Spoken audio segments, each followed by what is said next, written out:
Hey, what's up, everybody? It's your boy 84 in here. I have a guest here this week. Not only that, March is Women's History Month. Yesterday was National Women's Day.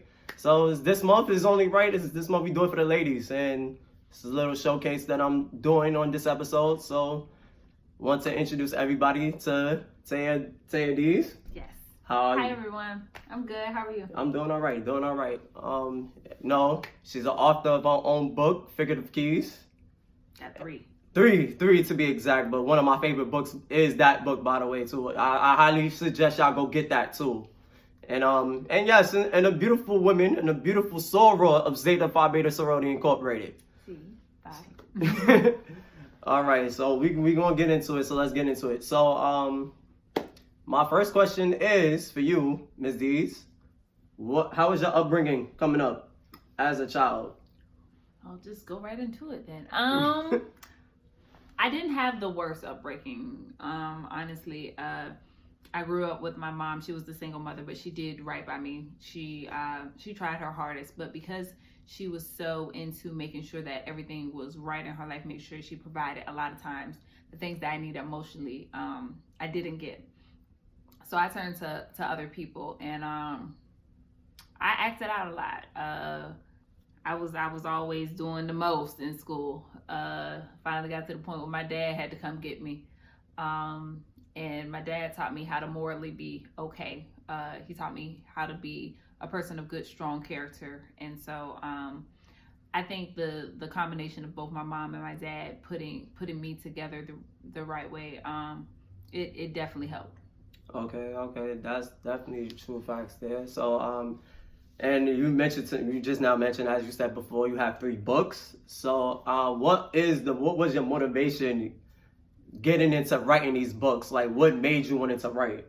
Now, I've always wanted to be an author because I love books. I was one of those nerdy girls that would turn on the light, like had the little book light. I would be underneath my covers, like reading books. They might have been nasty books, but they were books nonetheless. And I always said, I'm gonna write a book. But I'm not a novel type person. So I said, what can I do? What can I be that would help? Because that's what I'm all about. I'm all about helping and impacting. What can I do to incorporate both the fact that I want to be an author and the fact that I want to help? So I started writing self-help books. But a lot of times when you want to change other people, you have to change yourself. Right. So going through the process of writing all 3 of these books, it helped me get to a better level or understanding of myself. I hated myself at a good point because I did not know who I was. And so many people had come in and told me, you're not good enough, you're not this, you're not that. So that first book is all about self-love. I had to learn how to love myself all over again. And of course, being in a domestic violence relationship, staying in it did not help. So I had to learn how to love myself. While I was doing my master's at Norfolk State, I started looking into a lot of toxic cycles within the African American community and why it is that we do the same things over and over and over. So the second book is 15 toxic cycles in the African American community, how to change them and what to do about them. And then the third one is literally about adversity. When I was 19, I was sleeping in my car with my son.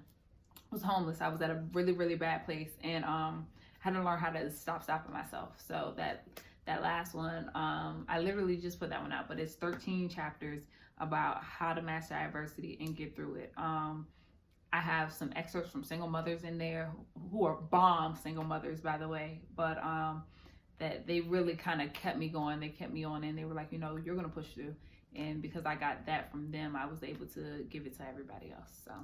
Okay, well, I'm definitely commend you for what you have done and all of that now. So now, come into my realization that you're a teacher now. Yes. Also, so we're gonna get right into that. So my question is and it's a 2-part question. So first part is, who is your motivation? Mm-hmm. And when you wake up every day knowing that you have to go to school, what is the biggest joy that you have teaching?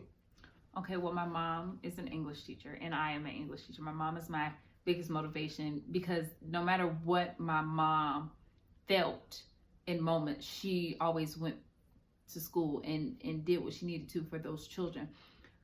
she taught high school, so I ended up going to the high school that she taught at for a while, Berkmar High School in Gwinnett, and I could see the impact that she had on the students. And I always said, I want to be that teacher. Now, granted, I was a bad child, okay? I was a bad student. So a lot of times, my teachers, like when I'm adding them on Facebook, they're like, you're a teacher? They don't check records? And, you know, even my friends, they were like, what? You're a teacher? Like, no, but they want to know why I'm still doing my off time and stuff. Like, I live my life. But as an educator, the biggest joy is knowing that somebody is literally depending on me to make it through their day. Like, I literally had a student. He just lost his sister, his autistic sister. Wow. And when they told us in the meeting, I'm just wondering, why is this child coming to school still? Like, he's one of my outward students. Like, he comes to me when he's angry and stuff like that or whatever. And so when I saw him, like, you know, I'm emotional as a person. So as a teacher, you can only imagine. I'm dramatic and everything. I'm like, why are you here at school? He was like, because you're the only good thing in my life right now. Talk about somebody who cried. Because my mental health, like, I wasn't crying for him. I was crying because sometimes you forget how important it is that you're a teacher. And just waking up knowing that I'm somebody's reason to keep going. Like, you know, some of those students call me mom. Like, I'm needed, and I love that about being a teacher. And I'm not gonna lie to you. There's a lot of women that are definitely of that and definitely motivated to some who, you know, that don't get it at home. You know what I'm saying? And definitely, I was one of them. Like in my college years also, I had a professor that I usually call my second father. You know what I'm saying? Because like I said before, people that don't get it at home. So, you know what I mean? But which more respect to that. But now realizing you said earlier that you have a son and you would that and things like that. So, I mean, is that also your motivation as well? My son is my reason for living. He's beyond motivation. A lot of times people always say, what are you leaving your legacy? I think my son is my legacy. If I don't see another day, I'm just happy I created him and that he is able to be everything that he wants to be. Sometimes I'm gonna be honest with you. Oftentimes I doubt myself as a mother because I do have many roles. I do have many hats. I'm a coach. I'm a mentor. I'm a motivational speaker. I'm an author. But at the end of the day, I'm still his mom, and that is like one of the most important things that I have in me. I know I'm living because of him. He saved my life.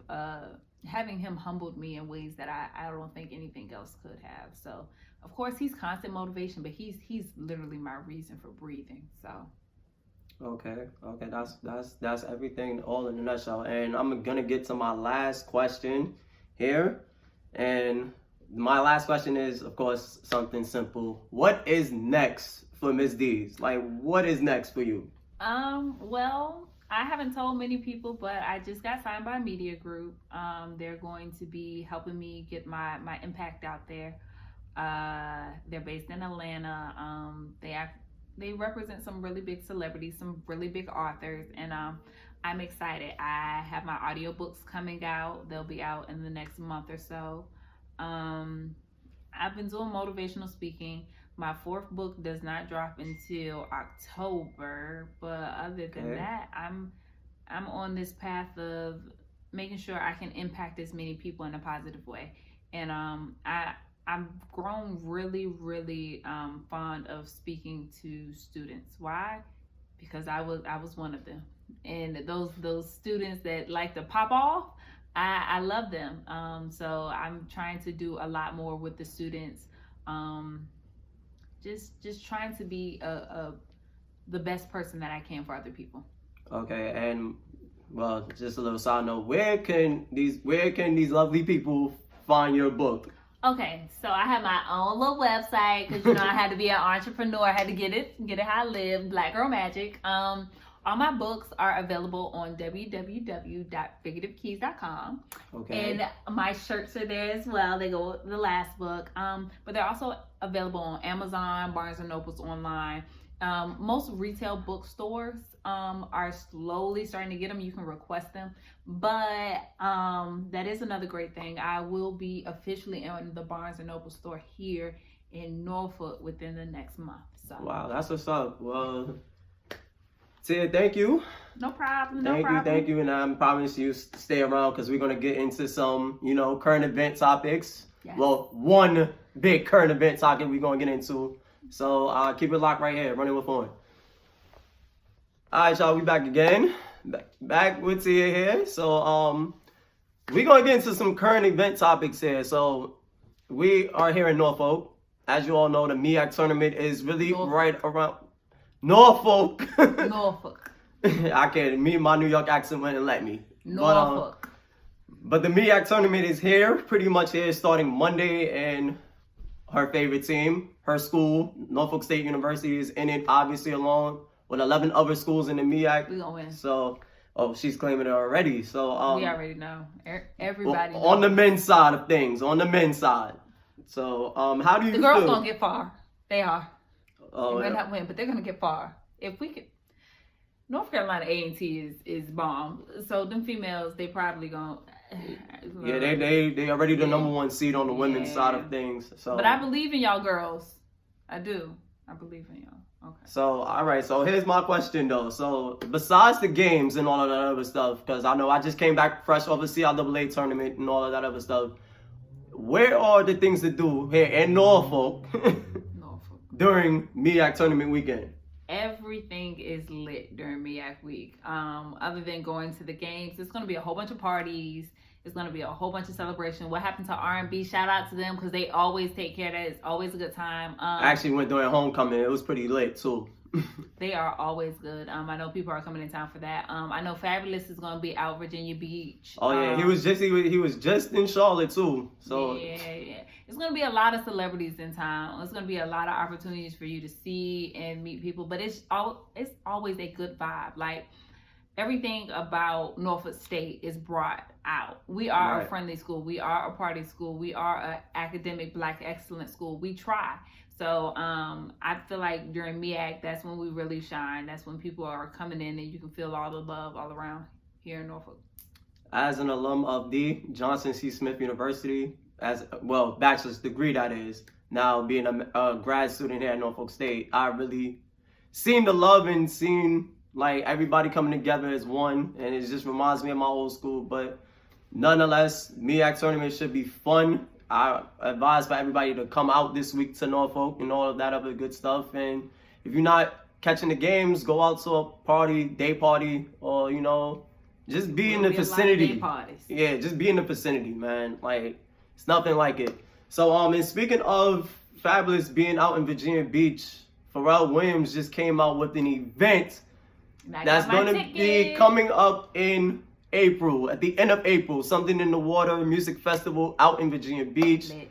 I can't wait for it either. So let's get into it. Who are you definitely most looking forward to seeing in this festival? This 3-day festival, that is. I've always wanted to see Diddy perform. Like, people can say what they want. I love Diddy. So, I am hyped to see Diddy. And then Missy Elliott, because this is my thing. She is a living legend. Yes, like, she is. if she comes out with a super duper fly, it's over. It's canceled. Most of the other people I've actually seen perform, I went to school with the Migos, so I love seeing them, but I've seen Travis them Scott. about 3 times. Yeah, I've seen him perform.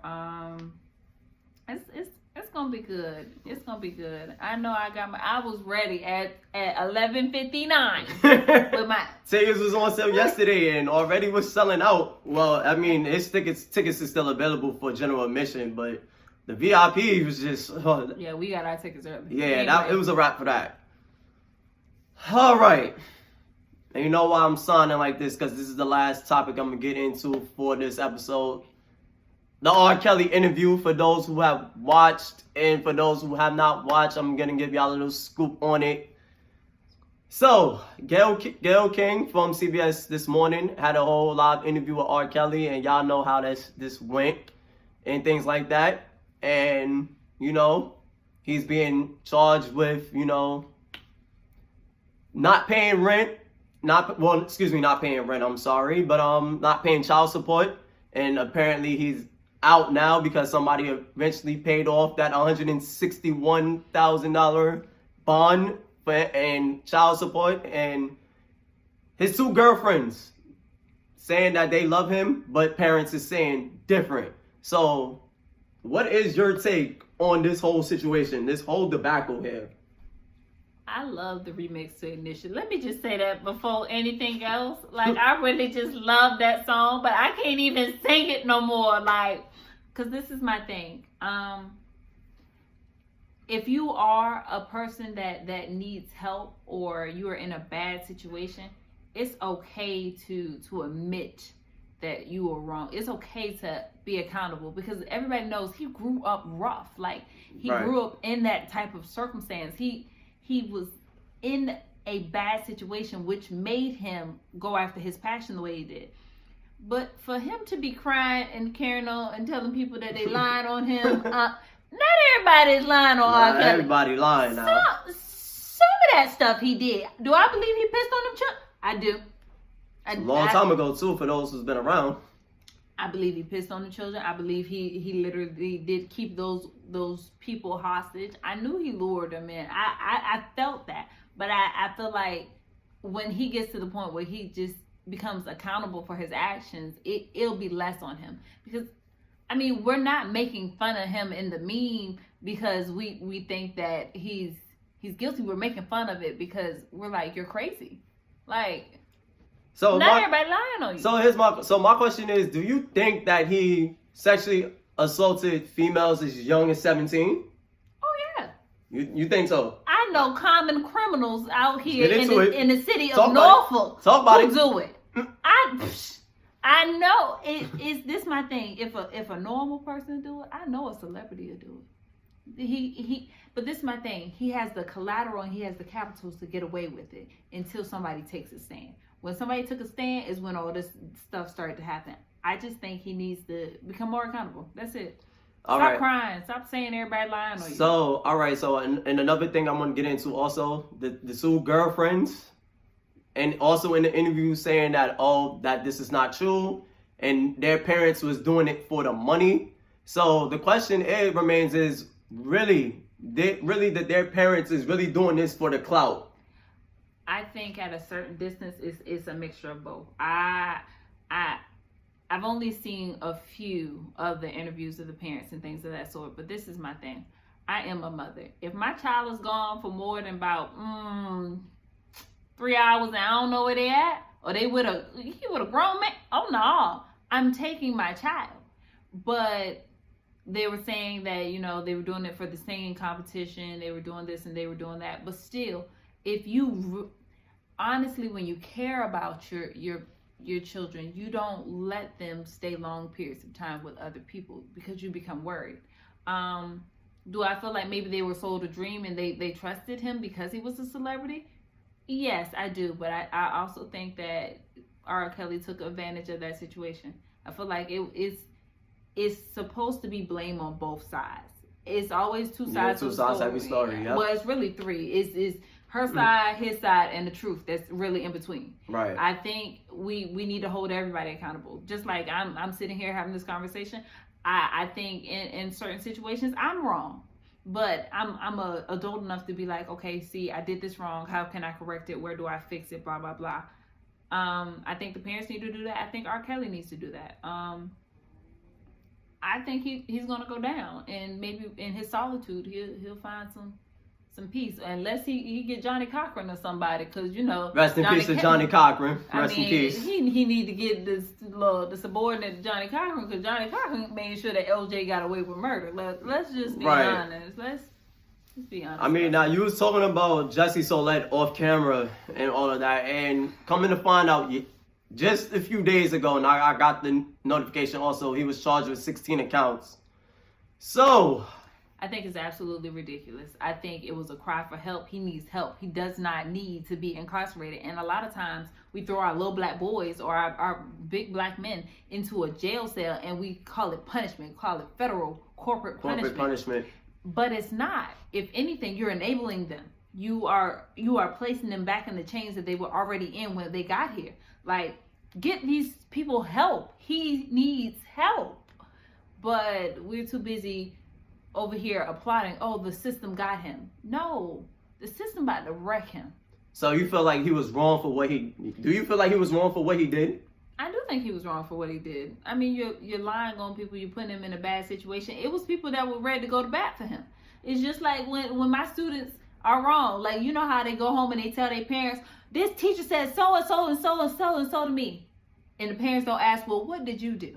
Like, it's just always that balance of, I think he did a bad thing, but I also think it's missing parts of that story. I think it was something that we're not seeing or something that he's not willing to tell. I don't think it should have been 16 counts. He did one thing. It should be one felony count, and they should let him be. He needs help. Put him in a psych ward. Give him some type of mental health.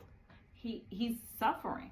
And throwing him in a cage and telling him that he can eat and sleep and do things, that's not going to help him. It's not going to help him. It's a scary situation, but I mean, it is what it is, and I wonder what is going to happen with Empire now that he could possibly they already replaced him. Oh, wow. Yeah, they've been replacing. So I wonder who will be the next Jamal Lyons. Only time will tell. So on that note, we are out of here. Say thank you for sharing not only your story, but thank you for joining me this week. Mm-hmm. And thank y'all for tuning in. Check her out. Check out the website. Get the book. Get the merch. All that other stuff. And on that note, I'll catch y'all on the next episode of Running with Fun. I'm out here. Cheers!